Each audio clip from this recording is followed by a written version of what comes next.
As the war in Syria raged over the past 6 years, hospitals and clinics were repeatedly bombed. According to the Geneva Conventions, medical facilities are supposed to be neutral parties in war. But in Syria, as well as Yemen and a number of other conflicts around the world, they continue to be hit. The new Barbarianism is a documentary that addresses this additional war casualty. The Washington-based Center for Strategic and International Studies made the film, and it was directed by former NewsHour foreign editor Justin Kenny. I taped a conversation on this topic earlier this week, but first an excerpt from the film with a warning. It does include some graphic images.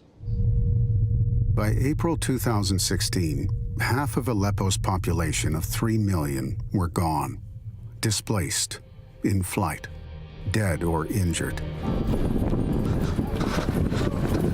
Many who remained lived under siege with few means to escape as Syrian President Bashar al-Assad's military attempted to destroy rebel forces in the city.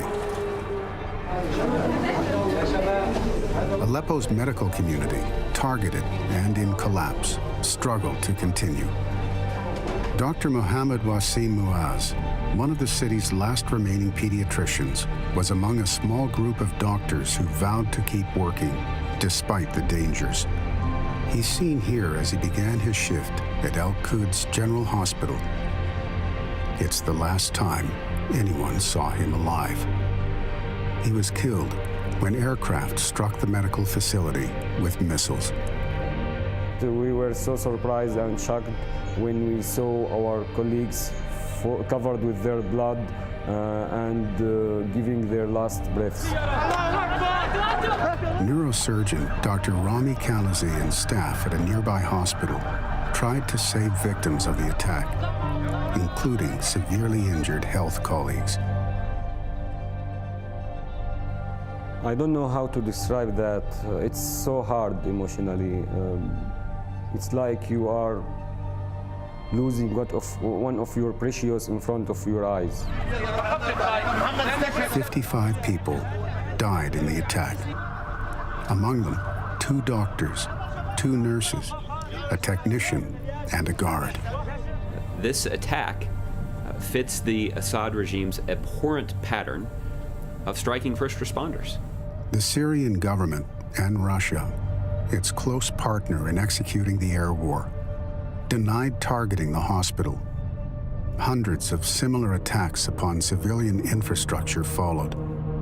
For more on all of this, we turn to Stephen Morrison. He was the executive director of the film and is director of the Global Health Policy at Center for Strategic and International Studies. He served on the State Department's policy planning staff during the Clinton administration. And Dr. Ahmad Tarakji. He's a cardiothoracic surgeon and president of the Syrian American Medical Society, a nonprofit medical relief organization that provides assistance to Syrians. He joins us from a hospital in Fresno via Skype. First, Stephen Morrison, let me start with you. Why target hospitals?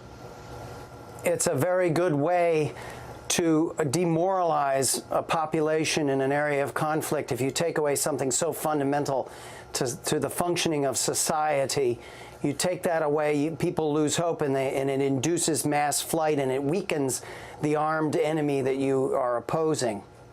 So it's a very, very good tactic of war. And as long as there's impunity, which in most of these cases that we've seen, that's true, then you're not paying much of a price. Dr. Tarakji, first, just to set the stage a bit, tell us a little bit about the type of work your organization does. Our audience might not be familiar with it. My organization is the Syrian American Medical Society, known as SAMS. At this time, we have about 120 medical facilities inside Syria, and about 2,000 medical professionals, doctors and nurses, for providing care for people inside Syria. In the year 2016, we provided care for more than 2.5 million people inside Syria. So, Doctor, how many of your facilities have been targeted? Starting from 2014 till now, more than 1/3 of the attacks, documented attacks on healthcare facilities, are against SAMS facilities. Stephen Morrison, is there a distinction that the airplanes are making between facilities that might be supported by clinics or organizations like Dr. Tarakji's versus anything else that's providing aid? Well, I think that the national and indigenous institutions in these zones of war, whether we're talking about Syria, Yemen, Afghanistan. There are over 20 countries where we're seeing documented cases of this. The national institutions are even more vulnerable than those that are international NGOs.